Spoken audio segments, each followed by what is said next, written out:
Munaganur survey number 44/1లో ఇళ్ల నిర్మాణం చేపట్టిన వారిని ఇబ్బంది పెడుతున్నారని స్థానికులు ఆగ్రహం వ్యక్తం చేస్తున్నారు.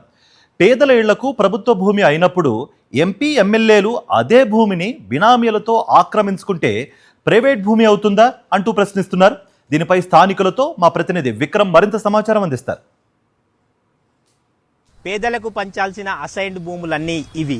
మనం ప్రస్తుతం రంగారెడ్డి జిల్లా అబ్దుల్లాపూర్ మెట్ మండలం మునగనూరులో ఉన్నాము. ఇది సర్వే నంబర్ 44/2 సర్వే నంబర్. ఈ సర్వే నంబర్లో ప్రభుత్వ భూమి అంతా కూడా పూర్తిగా అన్యాక్రాంతమైంది. నకిలీ పత్రాలను సృష్టించారు, రిజిస్ట్రేషన్లు చేసుకున్నారు. దాదాపు 200 కోట్ల రూపాయల విలువైన ప్రభుత్వ భూమి పూర్తిగా అన్యాక్రాంతమైంది. నకిలీ పత్రాలను సృష్టించి రిజిస్ట్రేషన్లు చేసుకున్నారు. ఇదంతా కూడా ప్రభుత్వ ఉన్నతాధికారులంతా కూడా గుర్తించారు. కానీ నకిలీ పత్రాలు సృష్టించిన అది వారిపై ఎటువంటి చర్యలు లేవు. వారిపై రెవెన్యూ అధికారులు ఇప్పటి వరకు కూడా పోలీసులకు ఫిర్యాదు చేసిన దాఖలాలు అయితే లేవు. నకిలీ పత్రాలు సృష్టించారు, రిజిస్ట్రేషన్లు చేసుకున్నారు. వారిపై కనీసం రిజిస్ట్రేషన్ చేసుకున్నందుకు పోలీస్ స్టేషన్లో ఫిర్యాదు చేయాలి. కానీ ఇప్పటి వరకు ఎలాంటి ఫిర్యాదు చేయని పరిస్థితి ఉంది. మనం చూసుకోవచ్చు, పూర్తిగా మునగనూరులోని సర్వే నంబర్లు మార్చి రిజిస్ట్రేషన్ చేసుకున్నారు. ఒక నాలా కన్వెన్షన్ కోసము దరఖాస్తు చేసుకున్నారు, హెచ్ఎండిఏకు దరఖాస్తు చేసుకున్నారు. ఇదంతా కూడా మనం చూసుకోవచ్చు ప్రభుత్వ పెద్దల కనుసన్నుల్లోనే జరుగుతుందని చెప్పి బీఆర్ఎస్ ఆరోపణలు చేస్తుంది. మరోవైపు మనం చూసుకోవచ్చు ప్రభుత్వ భూమి అంతా కూడా నకిలీ పత్రాలు సృష్టించి రిజిస్ట్రేషన్లు చేసుకోవడంపై స్థానికులంతా కూడా బగ్గుమంటున్నారు. దీనిలో మనతో మాట్లాడడానికి స్థానికులు కూడా ఉన్నారు. ప్రభుత్వ భూమికి సంబంధించి రిజిస్ట్రేషన్ అయినట్లు మీరు ఎట్లా గుర్తించారు? 2024 మే 28 తారీఖు నాడు మెరుగు గోపాల్ పేరు మీద సులోచన పేరు నుండి మెరుగు గోపాల్ పేరు మీద అయిందన్నట్టు. మళ్ళీ 22 ఆగస్టు 2024 నాడు వాళ్ళు మార్పిడి జరిగింది అన్నట్టు. వాళ్ళు నాలా కన్వర్షన్ దగ్గర పోతే వాళ్ళు అక్కడ సీసీఎల్లో ఆపిరు కాబట్టి ఇది బయటపడ్డది అన్నట్టు.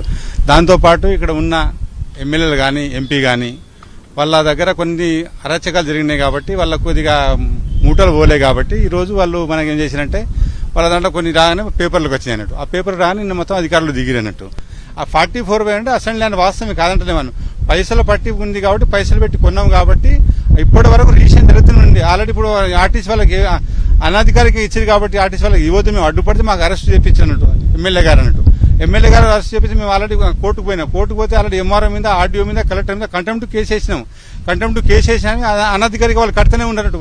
మా దుర్గానగర్ బోర్డు వీకేసి వీళ్ళు మెరుగు గోపాల్ అంటే వాళ్ళు బోర్డు వీకేసి ఆర్టీసీ వాళ్ళ బోర్డు వీకేసి మాకు ఆల్రెడీ అన్యాయం చేస్తున్నారు కాబట్టి మేము కట్టవద్దని అడ్డుపడితే బిట్ట పోలీసులు అరెస్ట్ చేసి మాకు అన్నట్టు. ఈ 44/1 అనే ఈ ల్యాండ్ ఏదైతే మునగనూరులో ఉన్నదో దీంట్లో ఆ 1987లో ఎప్పుడైతే లేఅవుట్ అయిందో ఆ టైంలో అంతా లేఅవుట్ అయినప్పుడు అంతా ఉన్నోడు లేనోళ్ళు గరీబోళ్ళు అంత పూటకు లేనోడు అలాంటి వాళ్ళందరూ వెంచర్ అయిందన్న లైక్ అది చాలా ఒక ప్లాట్ కొనేసుకొని పెట్టుకున్నారు.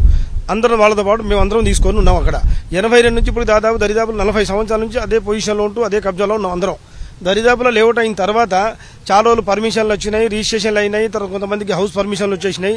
ఈ రకంగా నడుస్తూ ఉంది. అయితే దీంట్లో కొన్ని రోజుల తర్వాత ఇది గవర్నమెంట్ అసైన్ ల్యాండ్ అని చెప్పేసి కొద్దిగా ఎంఆర్ఓలు ఆపిన తర్వాత మరి మేము ఎన్నిసార్లు పోయి వాళ్ళని సంప్రదించినా అయ్యా మరి మేము అంతా గరీబోళ్ళం కదా, ఉన్నోళ్ళమే కాదు కదా, ఉన్నోనికి ఇస్తలేవు కదా, మరి లేనోనికి మరి ఇల్లు కట్టుకోవడానికి ఏం కష్టం అవుతుంది, మేము తీసుకునేది ఏంది తల 1000 గజాలు కాదు కదా, తల 200 గజాలు 150 గజాలు అట్లా ప్లాటింగ్ వాడు కూడా ప్లాట్ చేసి వాడు వెంచర్ చేసి అమ్మితే తీసుకున్నాం. అంటే లేఅవుట్ చేసిన 6 ఎకరాలు కాకుండా మిగతా 12 ఎకరాలకు సంబంధించి మీ దగ్గర ఉన్న సమాచారం ఏంటి? 19 ఎకరాలకు ఈ ఉన్న 12 ఎకరాల దీనికి ఉన్న సమాచారం ఏంటంటే ఇది గవర్నమెంట్ ల్యాండ్ అసైన్ ల్యాండ్ అని వాళ్ళు ఏమన్నారు వాళ్ళు ఆ ప్రకారం ఇది ఎట్లనే ఆగి ఉన్నది. దీంట్లో ఇంతవరకు ఎవరు పొజిషన్లో లేరు.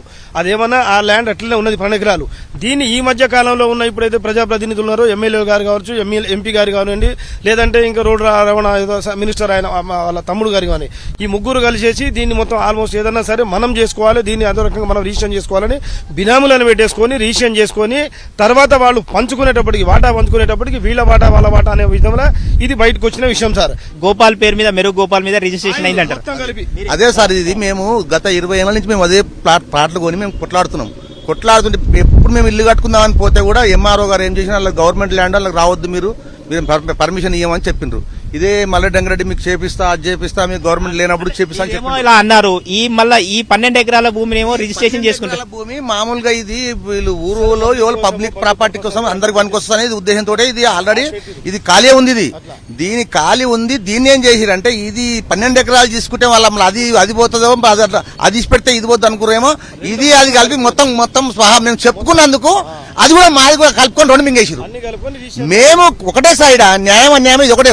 ఎంఆర్ఓ గారు, ఆర్డీఓ గారు, కలెక్టర్ గారు మాది మేము పోతే ఆ గవర్నమెంట్ భూమి అయినప్పుడు అదే ఎంపీ ఎమ్మెల్యే పోతే ఎందుకు ఆపలేదు సార్? అంటే ప్రజాప్రతినిధులకు ఒక న్యాయము, పేదలకు న్యాయమా?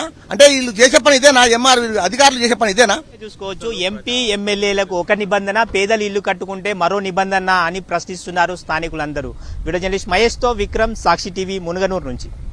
మునగనూరు భూ వివాదంపై రాజకీయ రచ్చ మొదలైంది. ఈ పాపం మీదని కాంగ్రెస్, బీఆర్ఎస్ నేతలు విమర్శలు, ఆరోపణలు చేసుకుంటున్నాయి. మునగనూరులో ప్రభుత్వ భూమిని బీఆర్ఎస్ నేతలు పరిశీలించారు. తమ హయాంలో ప్రభుత్వ భూమిని అన్యాక్రాంతం కాకుండా కాపాడినట్లు చెబుతున్నారు మాజీ ఎమ్మెల్యే మంచిరెడ్డి కిషన్ రెడ్డి. ఇక భువనగిరి ఎంపీ, ఇబ్రహీంపట్నం ఎమ్మెల్యే మల్రెడ్డి రంగారెడ్డికి మధ్య వాటాల పంచాయతీ జరిగిందని సంచలన ఆరోపణలు చేస్తున్న మంచిరెడ్డి కిషన్ రెడ్డితో మా ప్రతినిధి Vikram face to face. Rangareddy జిల్లా మునగనూరులోని సర్వే నంబర్ 44లో ప్రభుత్వ భూమి అన్యాక్రాంతం అయిపోయిందని చెప్పి బీఆర్ఎస్ నేతలంతా కూడా స్థలాన్ని వచ్చి పరిశీలించడం జరిగింది. దీని విలువ దాదాపు 200 కోట్ల రూపాయలు విలువ చేస్తుందని చెప్తున్నారు. దీనిపై మనతో మాట్లాడడానికి మాజీ ఎమ్మెల్యే మంచిరెడ్డి కిషన్ రెడ్డి గారు ఉన్నారు. వారిని అడిగి తెలుసుకుందాం. సార్, ఈ ప్రభుత్వ భూమి అంతా కూడా మీ హయాంలోనే రిజిస్ట్రేషన్ అయ్యిందని చెప్పి వారు ఆరోపిస్తున్నారు. దానికి మీరేం చెప్తారు సార్ కాంగ్రెస్ నుంచి? ప్రభుత్వం 24లో ఎవరి ప్రభుత్వం ఉన్నదండి? 24లో ఎందుకు అబద్దాలు ఆడతారు? ఎవరి మీద దిమ్ము ఎత్తిపోయాలని చూస్తున్నారు? దీన్ని కాపాడింది బీఆర్ఎస్ పార్టీ ప్రభుత్వం, బీఆర్ఎస్ ప్రభుత్వం, కేసీఆర్ ప్రభుత్వం. కేసీఆర్ గారు ఇలాంటి యొక్క ఆలోచనలు ప్రభుత్వ భూములు ఉంటే ఎక్కడ కూడా డిస్టర్బ్ చేయొద్దని చెప్పేసి వారు గట్టిగా ఇన్స్ట్రక్షన్స్ ఇచ్చి ఖచ్చితంగా ప్రభుత్వ భూములన్నీ కాపాడిన ఘనత బీఆర్ఎస్ పార్టీది, బీఆర్ఎస్ ప్రభుత్వానికి. ఈ యొక్క మున్గనూరులో ఉన్నటువంటి 44/1 సర్వే నంబర్ ఏదైతే ఉన్నదో 12 ఎకరాల భూమి అన్యాక్రాంతం. ఈ రోజు ఉన్నటువంటి ప్రజాప్రతినిధులు ఎవరైతే ఉన్నారో ఎంపీ కిరణ్ కుమార్ రెడ్డి, ఇక్కడ శాసనసభ్యుడు అయితే ఎవరున్నారో రంగారెడ్డి, ఇద్దరు కలిసి దీన్ని భయభ్రాంతులను చేసి ఒక ఎంఆర్ఓను నిలబెట్టి రాపించుకున్నారు. ఆయనను కూర్చుండబెట్టి కూడా నిలబెట్టి రాయించుకుని రాత్రి రిజిస్ట్రేషన్లు చేయించుకున్నారు. రాత్రి ఎవరైనా చేసుకుంటారండి? ఎక్కడైనా ఏదైనా ఉన్నదా? ఈ రాష్ట్రంలో కాదు, ఈ దేశంలో ఒక సర్వే నెంబర్ ఒక సంవత్సరంలోనే 3 సర్వే నెంబర్లుగా మార్పిడి ఎట్లా అవుతుంది చెప్పండి? 3 సర్వే నెంబర్లు 3 పేర్ల మీద చేంజ్ చేసుకోవడం, సర్వే నెంబర్లు చేంజ్ చేయడం ఎంతవరకు కరెక్ట్ అని చెప్పేసి నేను అడుగుతా ఉన్నా. ఇది కబ్జా చేసినటువంటి యొక్క ఘనత ఎంపీకి, ఎమ్మెల్యేకే దక్కింది. కాబట్టి ఖచ్చితంగా ఏది ఏమైనా సరే ఈ ప్రభుత్వ భూమిని అధికారులు ఖచ్చితంగా నిలబెట్టుకోవాల్సిన బాధ్యత. ఆనాడు నేనున్న నాడు ఖచ్చితంగా ఈ యొక్క 12 ఎకరాలను this land belongs to government అని చెప్పి బోర్డు పెట్టియడం జరిగింది, ప్రొబిటెడ్ లో పెట్టియడం జరిగింది. ఇది ప్రజల కోసం, మున్గనూరులో ఉన్న 50 కాలనీలో ఉన్న ప్రజానిల కోసం ఎట్టి పరిస్థితుల్లో ఇది ఒక మినీ ప్లే కావాలి, స్టేడియం కావాలని, అదేవిధంగా పెద్ద పార్క్ కావాలని, అదర్ దాన్ యాక్టివిటీస్ లో ఉన్నటువంటి పబ్లిక్ పర్పస్ కోసం కావాలని ఈ ల్యాండ్ అంతా కూడా తీసుకోవడం జరిగింది, ఆనాడు చెప్పడం జరిగింది. కానీ ఇవాళ మొత్తం కబ్జా చేసుకుని రాత్రి 12-11 గంటలకు కూడా రిజిస్ట్రేషన్లు చేయించుకోవడం జరిగింది. వారం లోపలనే ఒకరి పేరు మీద, అటు తర్వాత ఇంకొకరి పేరు మీద, అటు తర్వాత నాలా ట్రాన్స్ఫర్ కూడా ఒక వారం లోపలనే చేయించుకోవడం జరిగింది. అంటే దీన్ని బట్టి అర్థమేమైతుంది? దొంగలు ఊళ్ళు వంచుకున్నట్టు రాత్రి కార్యక్రమం చేయడం జరిగింది. సార్, నకిలీ పత్రాలతో రిజిస్ట్రేషన్ చేసుకున్న మెరుగు గోపాల్ అనే వ్యక్తి మీ అనుచరుడే అని చెప్పి వాళ్ళంతా ఆరోపిస్తున్నారు. అది వాస్తవమేనా సార్? మీ అనుచరుడుగా ఉన్నప్పుడే రిజిస్ట్రేషన్ జరిగింది అంటున్నారు. ఆ ముడుపు గోపాల్ ఎవడో, మడుపు గోపాల్ ఎవడో నాకు ఇంతవరకు వాని ముఖం చూడలేదు, వానితోటి మాట్లాడలేదు నేను. వాడు ఎక్కడున్నాడో ఇప్పుడు వచ్చి 10 మందిలో తీసుకురండి, ఆయన ఎవడనేది నేను గుర్తుపట్టా. ఎందుకు అబద్దాలు ఆడతారండి? ఇంత దొంగ అబద్దాలు ఆడాల్సిన అవసరమా?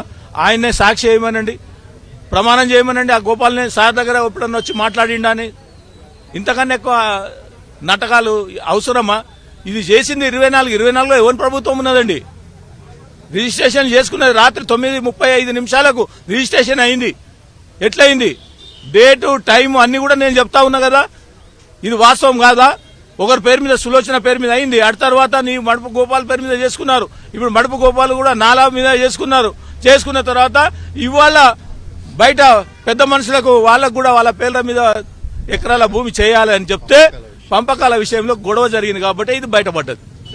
ఎంపీ చామల కిరణ్ కుమార్ రెడ్డి, ఎమ్మెల్యే మల్రెడ్డి రంగారెడ్డి మధ్య వాటాల పంచాయతీ వచ్చింది, దాని వల్లనే వచ్చిందంటున్నారు. వాటాల పంచాయతీకి సంబంధించి మీ దగ్గర ఆధారాలు ఏమైనా ఉన్నాయా? నువ్వు నేను మాట్లాడుకున్నది ఎవడు వింటాడండి?